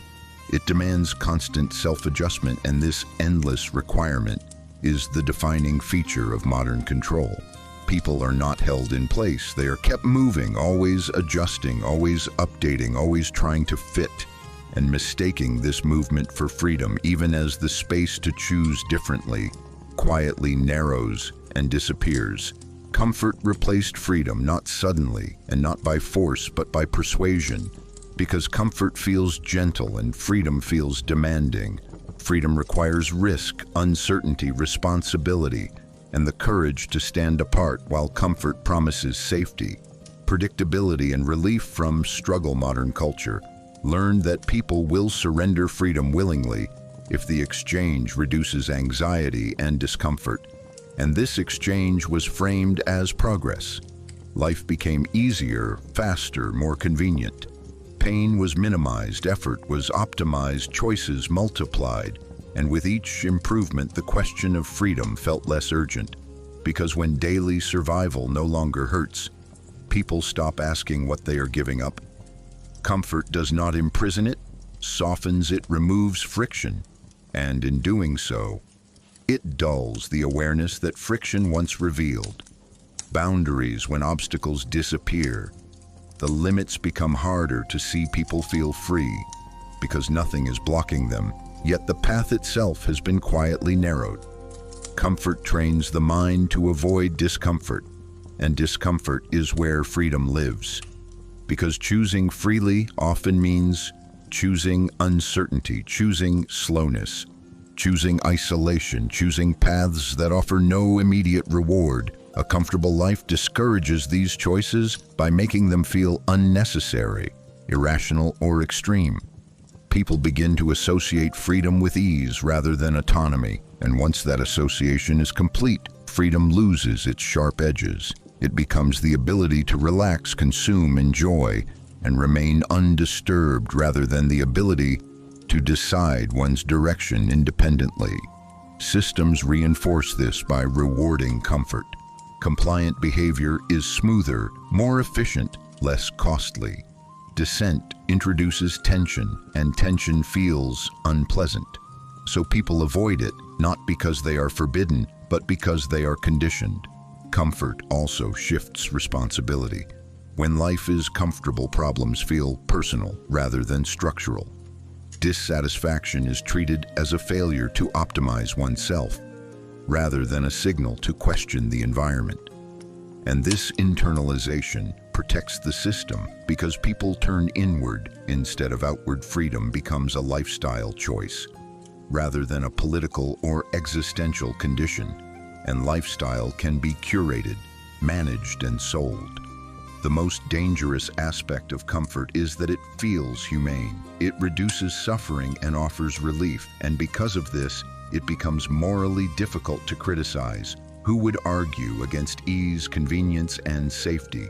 But history shows that freedom rarely grows in comfort. It grows in tension, discomfort, and conflict, and when comfort becomes the highest value, freedom is quietly reframed as inconvenience, something noble in theory but impractical in daily life. And so people settle not because they are defeated, but because they are soothed. They accept guidance because it removes effort. They accept limits because they reduce stress. And they defend the systems that provide comfort, because losing them feels like losing freedom itself, even when what is being lost is only convenience. This is how comfort replaces freedom, not by removing choice, but by making the cost of choosing differently feel too high. And the tragedy is that once comfort becomes the measure of a good life, the desire for freedom begins to fade. Not because people are controlled, but because they are content enough not to ask what more might be possible. Obedience was once recognized as submission, something imposed from outside, something that carried moral weight and therefore could be judged resisted or condemned. When a person obeyed unjust power, it was seen as weakness, fear, or even guilt, because obedience implied surrendering one's will to another, and that surrender could be named the language of obedience, made control visible and visibility allowed. Moral evaluation, people could ask who commands, who obeys, and why. But as systems evolved, this clarity faded. Obedience did not disappear, it transformed into conformity. And conformity feels different because it appears voluntary. Adapting to expectations does not feel like submission. It feels like maturity. Realism and intelligence culture stopped praising loyalty to authority and started rewarding flexibility, compatibility, and alignment. Those who adjusted smoothly were seen as responsible adults, while those who resisted were labeled rigid, impractical, or disruptive. This shift changed the moral landscape profoundly. Obedience could be criticized, but conformity is normalized because it hides inside social norms, habits, and expectations rather than explicit orders. People are no longer told what to do. They are shown how successful people live, speak, and think, and encouraged to imitate them. Alignment becomes aspirational rather than compulsory, and because it is framed as self-improvement, people defend it fiercely. Adaptation moves the burden of control inward. Individuals monitor themselves, constantly adjusting behavior, beliefs, and even emotions to fit what is acceptable, and rewarded. Failure no longer feels like oppression, it feels like personal inadequacy. This internalization makes conformity far more powerful than obedience, because it never ends. Obedience concludes when the order is fulfilled. Conformity demands continuous calibration. There is always a new norm to meet, a new standard to align with, and this creates a permanent state of self-correction that feels productive but erodes autonomy over time. The system no longer needs to justify itself because it appears neutral, dynamic, and inevitable, and people no longer feel morally conflicted about complying because they are not obeying anyone, they are simply fitting in. And this is the quiet tragedy. Obedience once carried the possibility of guilt, which carried the possibility of refusal. Conformity carries no guilt, only fear of exclusion, and fear of exclusion is enough to keep behavior aligned without ever naming it as control. The moment obedience became a sin and conformity became normal, society lost the language to describe submission, and without language, resistance becomes difficult, because people cannot oppose what they cannot name. And so adaptation spreads unnoticed, praised as common sense, while freedom slowly dissolves into the background of everyday life. We have moved through centuries believing that civilization was lifting us upward, that each transformation brought us closer to freedom, wisdom, and control over our own lives. Yet when we look carefully at the path from ritual to routine, from survival to law, from faith to reason, from function to comfort, a different picture emerges. Culture did not simply evolve around us. It reshaped us slowly, patiently, almost kindly, teaching us how to live inside systems without constantly feeling their weight. The most dangerous changes were never violent. They were gentle. They arrived as solutions to fear, chaos, pain, and uncertainty. And because they helped us survive, they were welcomed. And because they were welcomed, they were never fully questioned. Every era promised relief. The ancient world promised survival. The classical world promised order. The medieval world promised meaning. The Renaissance promised dignity. The industrial age promised stability. The modern world promised comfort and connection. And with each promise, something was gained, but something else was quietly surrendered. Not all at once, not consciously, but through adaptation we learned how to fit better, how to move smoothly, how to avoid friction, how to silence doubt before it became dangerous, how to trade depth for efficiency and freedom for ease. And none of this felt like loss, because loss is loud, while adaptation is quiet. Adaptation feels like growing up, like being realistic, like understanding how the world works. And this is why it is so effective. Obedience once required force. Conformity requires only expectation. Comfort once followed freedom. Now it replaces it. People no longer ask, who controls me? Because control no longer looks like domination. It looks like normal life. The system does not demand loyalty. It rewards alignment. It does not silence voices. It drowns them in noise. It does not forbid questions. It makes them exhausting to ask. And this leaves us in a strange position, more informed than any generation before us, yet less certain of what we truly want, more connected than ever, yet deeply isolated in our thinking, more expressive than ever yet, increasingly predictable. And the greatest illusion we live with is the belief that movement equals freedom, that choice equals autonomy, that comfort equals success. But freedom was never about how easily you move within a path. It was about whether you could choose a different one. Freedom was never meant to be comfortable. It was meant to be conscious, and consciousness is heavy. It requires attention, responsibility, and the courage to sit with discomfort without immediately escaping into distraction, optimization, or approval.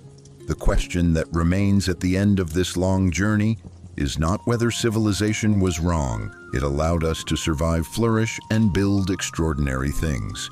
The question is whether we remember that adaptation is not the same as freedom, and that a life that runs smoothly can still be deeply guided if culture is now invisible, if power is now quiet, if control now feels like choice. Then the task of freedom becomes harder, not because it is forbidden, but because it requires awareness.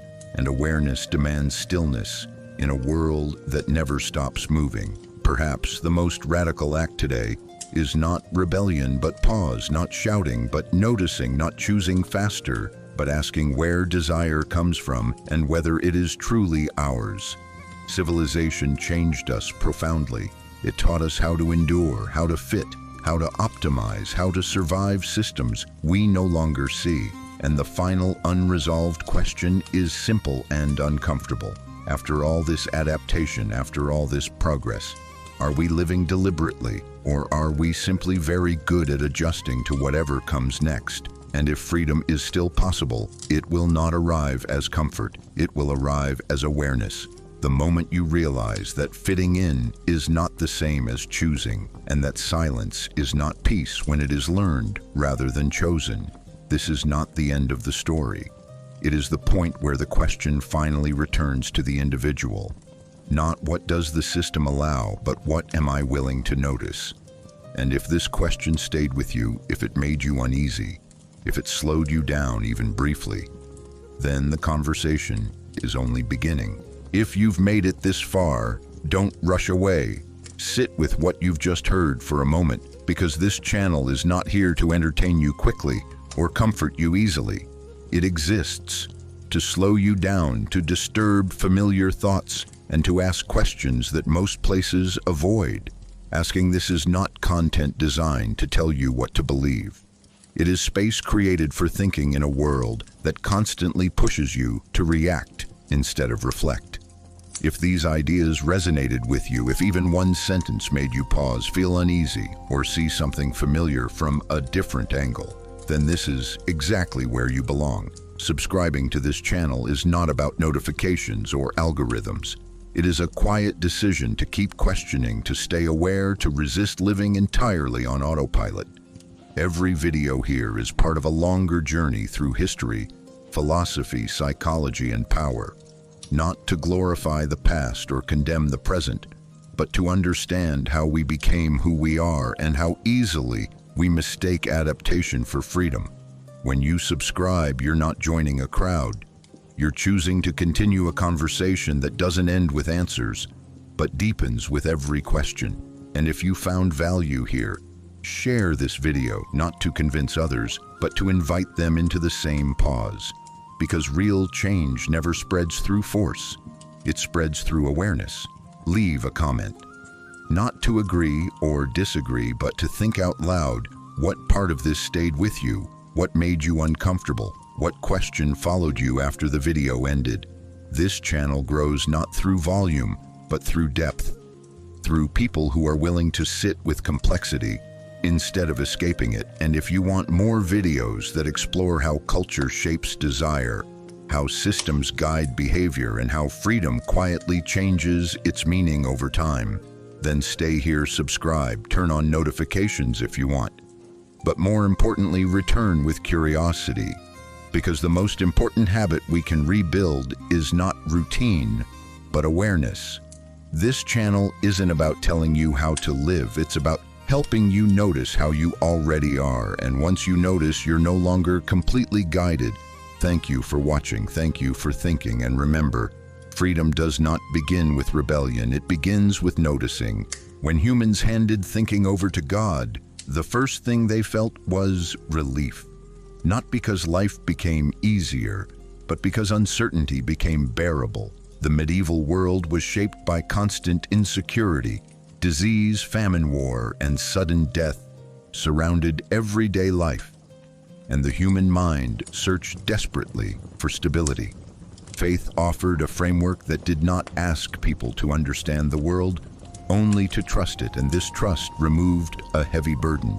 The burden of endless questioning, of moral doubt, of trying to make sense of suffering alone, when answers were believed to come from a divine source. The individual no longer carried full responsibility for meaning. Truth and judgment existence stopped feeling random and began to feel guided. And in that sense, surrendering thought did bring comfort. But this comfort was not neutral.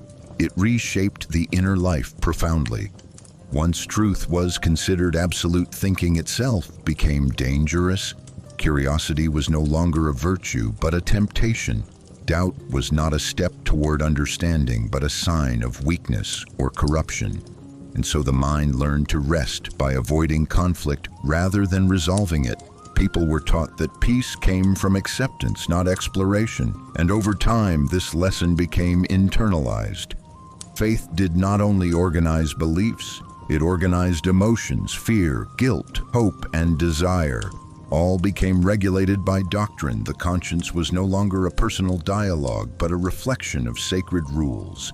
And this removed the exhausting struggle of moral ambiguity, but it also reduced the capacity for independent judgment when actions are guided by divine command. Responsibility shifts upward. Individuals act not because they have decided, but because they have submitted. And this submission feels lighter because failure is no longer entirely personal. Sin can be confessed, doubt can be forgiven, obedience can be rewarded. The system absorbs anxiety and returns reassurance, but at the same time, it conditions the mind to associate safety with agreement and danger with thought. The human spirit adapts by learning when not to think, by silencing questions before they fully form. This creates a quiet psychological dependence. Because once thinking is outsourced, the individual becomes less confident in their own judgment and more reliant on authority to define right and wrong. This reliance feels like humility, but it gradually weakens inner moral muscles that only grow through use. The relief of faith therefore resembles rest.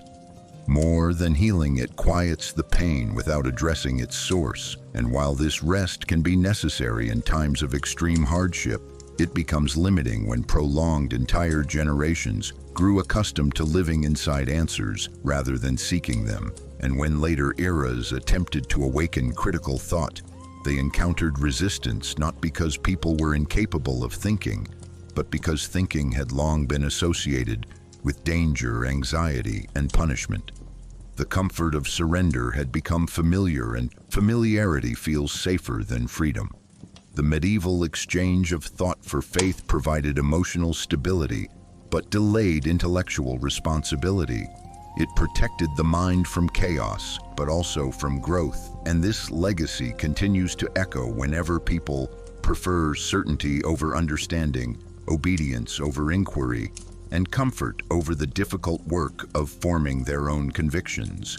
Because once a culture learns that peace can be purchased by surrendering thought, it becomes very hard to convince it that freedom is worth the discomfort of thinking again. A thinking human was still not a free human, because thought alone does not guarantee autonomy. It only reveals the boundaries within which autonomy is allowed. During the Renaissance, people learned to question, observe, and imagine, but they also learned that ideas carry consequences. The mind could travel far while the body remained constrained. Thinkers discovered new truths, yet had to measure every word, every symbol, every conclusion against power, religion, and tradition. Thinking expanded, but expression was filtered. This created a paradox. A person could see the world differently, yet live within the same structures unchanged. Awareness grew faster than freedom, and this gap produced tension rather than liberation. Many thinkers lived double lives: outwardly compliant, inwardly radical, adapting, not by surrendering thought, but by hiding it. Culture rewarded intelligence that knew when to stop speaking, and punished honesty that moved too quickly. Thinking therefore became a private act, while obedience remained public. The individual gained an inner world, but did not gain control over the outer one. Freedom requires not only the ability to think, but the ability to act on thought without fear, and that condition was rare. The Renaissance proved that consciousness can awaken long before society allows it to move, and this delay taught generations a quiet lesson. Thinking is powerful, but survival still demands caution. So the thinking human learned restraint, learned compromise, learned to navigate limits rather than break them, and in doing so, adapted once again, becoming more aware, but not yet free, aware of possibility, but trained to live without it. In the ancient classical world, culture took a decisive turn. Survival was no longer managed only by instinct, tradition, or ritual. It was organized through law, and this transformation changed the relationship between the human being and power. Forever, law was presented not as domination, but as civilization. Not as force, but as fairness. Rules were written, codified, displayed in public spaces, and taught as the foundation of order for the first time. Obedience no longer came only from fear of nature or the gods, but from trust in systems. People were told that laws existed to protect them, to create stability, to ensure justice, and this belief made control far more effective because it felt legitimate. The Greek polis and the Roman Republic framed law as a shared agreement, a rational structure that elevated humans above chaos. But beneath this promise lay a quiet shift. Culture was no longer something inherited unconsciously. It became something enforced consciously. Behavior was no longer guided by collective instinct, but by abstract rules that applied equally in theory but unevenly in practice. Citizens learned that freedom existed within boundaries drawn by law. You were free as long as you remained inside the framework. and those boundaries quickly became invisible because they were normalized. Law did not feel like restriction, it felt like order, and order feels safe. Especially when contrasted with disorder, punishment was no longer immediate or personal. It was procedural, distant, institutional. This distance softened resistance. People did not feel oppressed, they felt governed, and governance was celebrated as progress over barbarism. But this progress carried a cost. Moral responsibility began to shift from the individual to the system. People no longer asked, "Is this right?" They asked, "Is this legal?" And culture slowly absorbed this logic. Justice was no longer an internal compass. It became an external reference. The law decided what was acceptable, what was punishable, and what was ignored. And once behavior aligned with legality, conscience became secondary. Adaptation changed again. It was no longer about survival or faith, but about compliance. Knowing the rules, navigating them, using them when possible, avoiding them when necessary. Law rewarded those who mastered its language, not those who questioned its purpose, and culture praised this mastery as intelligence, wisdom. Citizenship rebellion was no longer framed as danger to survival, but as danger to order. And order became sacred even when it preserved inequality. Slavery could exist within a legal system and still be called civilization. Conquest could be justified through law and still be called peace because legality masked violence with procedure. The most powerful outcome of this era was psychological. People learned to internalize law. They began to regulate themselves even when no authority was present, because culture taught them that law was morality and morality was stability.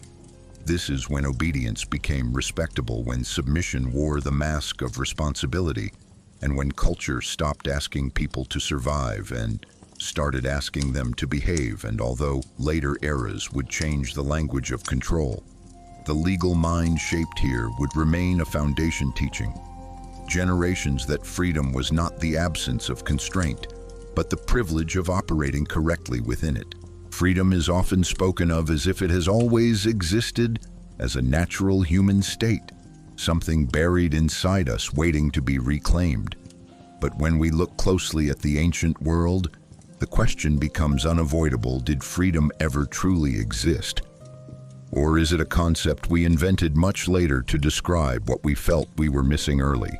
Humans did not experience life as a series of open choices.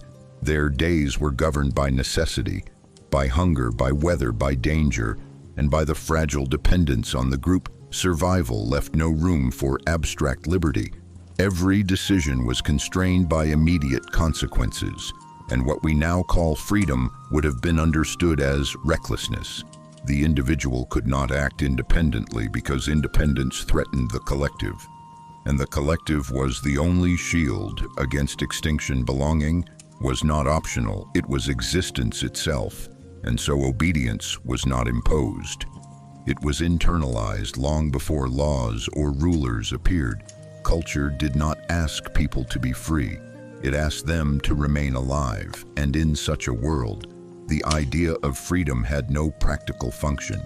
There was nothing to be free from because there was no alternative structure to step into. Choice itself was limited by reality, and reality was unforgiving. As societies slowly stabilized and dangers became less immediate, humans began to notice the weight of rules that once felt natural.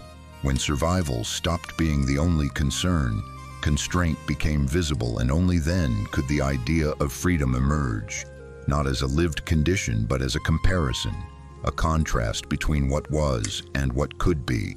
Freedom was born the moment people sensed that life might be more than endurance. It was not a discovery, but a reaction, a word created to name the absence. People began to feel freedom, therefore, may not be an ancient truth, lost over time, but a modern longing projected backward. We imagine free ancestors roaming without limits because it comforts us. But history suggests the opposite. Constraint came first. Structure came first, adaptation came first, and freedom arrived late. as an idea, not as a reality, and even then, it remained fragile. Conditional and rare freedom existed briefly in moments, not in systems, in pauses between necessity and control, in fleeting acts of defiance, creativity, or thought, but never as a stable state. The tragedy is that once freedom was named, it became something that could be promised, managed, and eventually simulated. Civilizations learned to speak the language of freedom without allowing its substance, and today we live surrounded by its symbols while still negotiating its boundaries. Perhaps the most honest answer to the question is that freedom was never fully real and never fully invented. It is a tension, a desire that appears whenever humans sense that their lives are being shaped more than chosen. And the fact that we keep asking this question across centuries may be the clearest sign that freedom has always been incomplete. Not a memory we lost, but an ideal we keep reaching for and failing to hold. Before you go, take one last breath and don't let the noise rush back in immediately. Thank you for staying until the end, not just for watching, but for thinking, for giving your attention in a world that constantly tries to steal it. This video does not end here. It continues in the questions you carry with you. After the screen goes dark, if something unsettled you, if something felt uncomfortably familiar, then it has already done its work. You don't need to agree with everything said here. You only need to remain aware and curious as you return to your everyday routines. Remember that the most powerful systems are the ones we stop noticing, and the most meaningful freedom begins when we start noticing again. Take care of your attention. It is more valuable than you're taught to believe. And when you're ready, come back. There are many more conversations waiting here. Until next time, stay aware, stay curious, and thank you for being here.